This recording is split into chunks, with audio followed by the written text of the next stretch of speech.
An old soldier plays the piano at a rich man's party, turning mockery into silence. He had only asked for something to eat, yet his words, and what came after, would freeze a room full of the most powerful people in the city. The Imperial Rose Hall sparkled with golden chandeliers and the hum of laughter from the wealthiest men and women in town. Then came the hush. At the grand entrance stood a stranger in a faded military coat, his boots scattering dust across polished marble. He didn't belong there. His voice, gravelly but firm, sliced through the conversations. "May I play in exchange for a meal?" First the crowd chuckled. A drifter wanting to touch a piano that cost more than his lifetime earnings. Absurd. But they had no idea. What happened next would silence their mockery, overturn their arrogance, and reveal a truth so raw it would shake every soul in the room. Before we dive deeper, tell us in the comments where you're tuning in from. We love to see how far our stories travel. And don't forget to hit subscribe so you don't miss tomorrow's special episode. Now let's step back into the moment. He had lived through gunfire and explosions, but this glittering hall was a different battlefield. A weary figure, swallowed in a coat older than most of the guests, stood before a sea of tuxedos and silk gowns. His request for food, spoken in a worn-out voice, was about to tear apart the illusion of their perfect world. The Imperial Rose Hall was thick with the aroma of fine wine, spiced lamb, and perfume that clung to the air. Chandeliers the size of wagons poured light over 200 guests, tycoons, surgeons, and heirs, each carrying the smug confidence of people who had never gone hungry. Their brittle laughter ricocheted across marble walls, a chorus of privilege. Into this flawless scene walked a man who looked like a memory, unwanted but unforgettable. "Pardon me," a voice rumbled, a tone so raw and out of place it sliced through the polished chatter like steel on glass. It was the sound of a man carved by storms and years, steady but worn. At the tall entryway stood a figure who looked as though he had wandered straight out of history.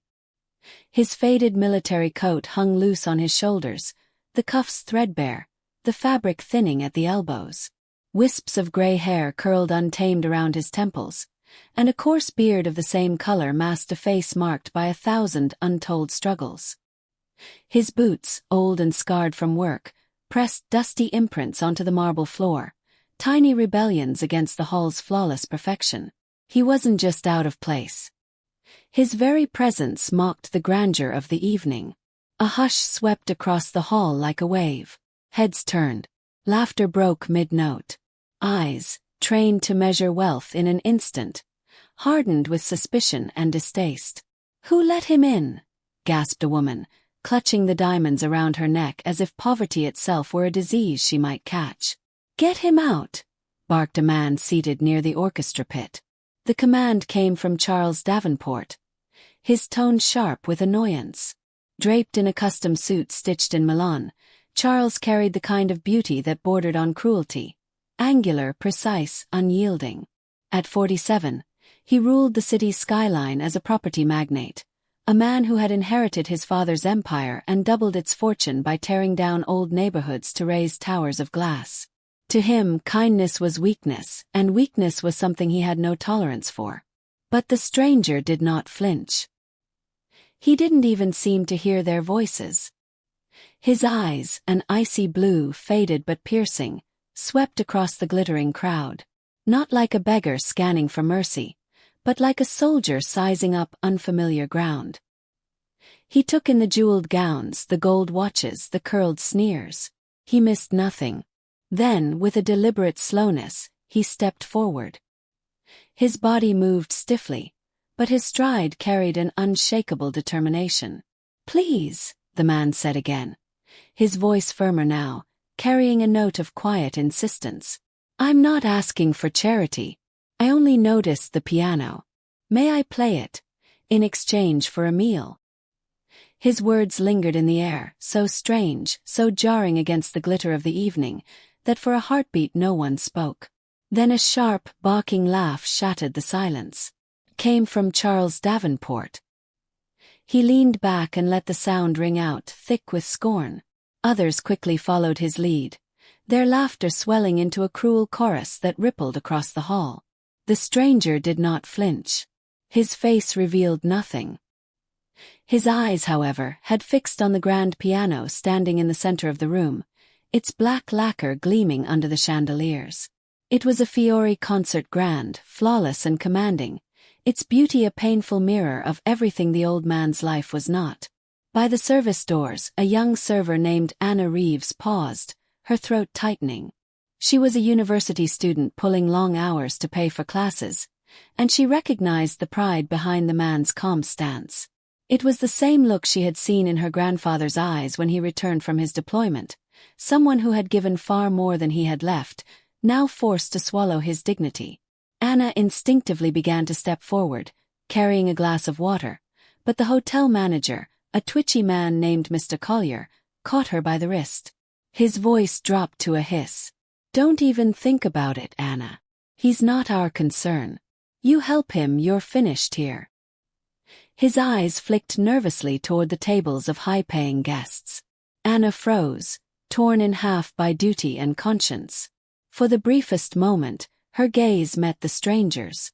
She tried to send him an apology, a spark of quiet solidarity. But he had already turned back toward the crowd. "Enough!" Charles Davenport barked again, rising to his feet. His face was flushed, his hand slicing through the air. "Throw him out. This is a private gala, not a shelter. We paid for exclusivity, not to be harassed by beggars who think they can demand stage time."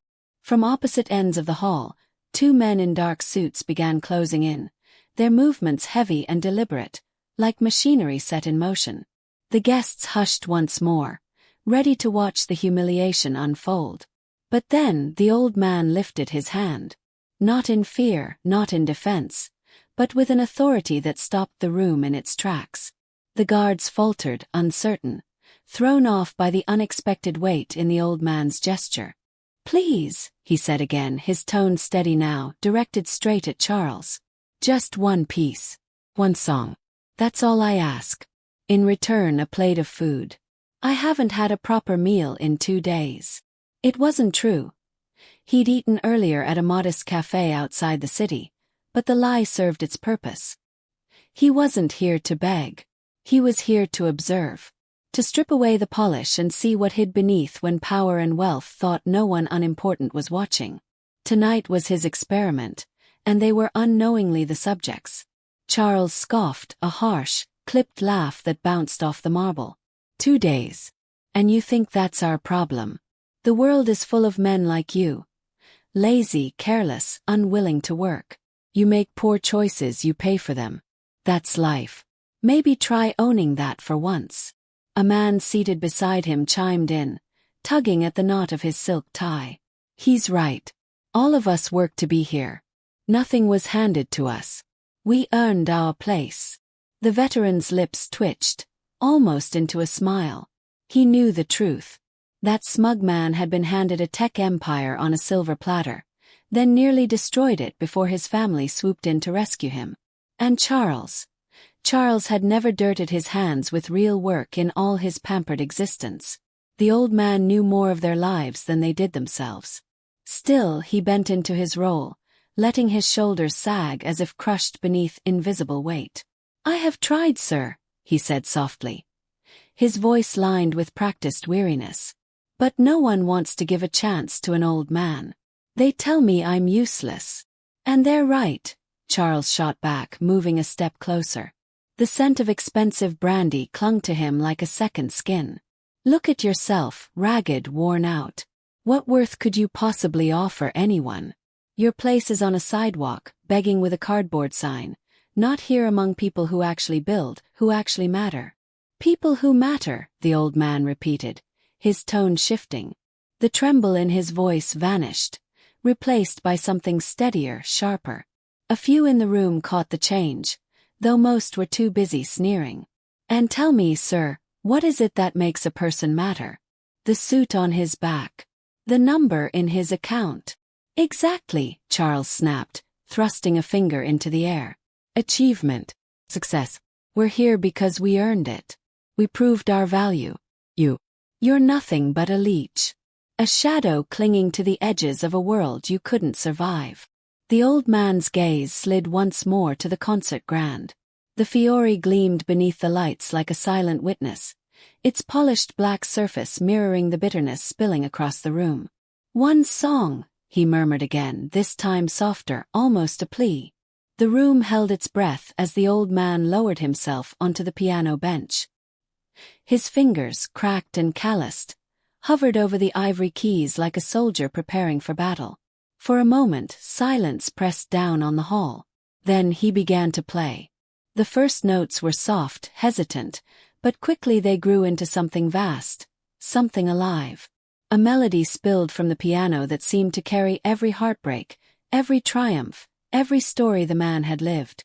The chandeliers seemed to shimmer in time with the sound, the air itself trembling under the weight of the music. Gone was the worn coat, the ragged beard, the dust on his boots. In that moment, he wasn't a beggar or a ghost. He was a master.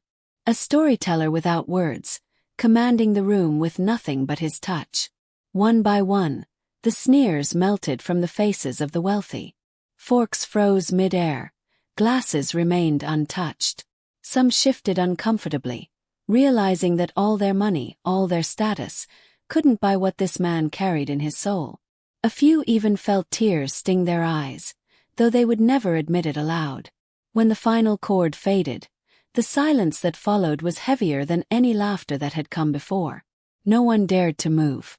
No one dared to speak. The old man rose, gave a small nod, and without another word, walked toward the door. His dusty footprints trailed behind him, etched across the marble like scars no polish could erase. Charles Davenport sat frozen, his face pale, his arrogance cracked. For the first time in his life, he had nothing to say. The stranger did not look back. He didn't need to. The lesson was already written in their silence. And as the heavy doors closed behind him, the elite of the city were left staring at each other, forced to reckon with the uncomfortable truth. It wasn't wealth that made a man matter. It was soul. Oh, tell me. What do you think, friends? Was it the old man's music, or the silence it left behind, that carried the real message? I'd love to hear your thoughts in the comments below. Do you believe wealth or soul defines true worth? And if this story touched you, don't just scroll away. Hit that like button, share it with someone who needs the reminder, and make sure you're subscribed so you never miss the next story. Your support helps us keep bringing these powerful moments to life.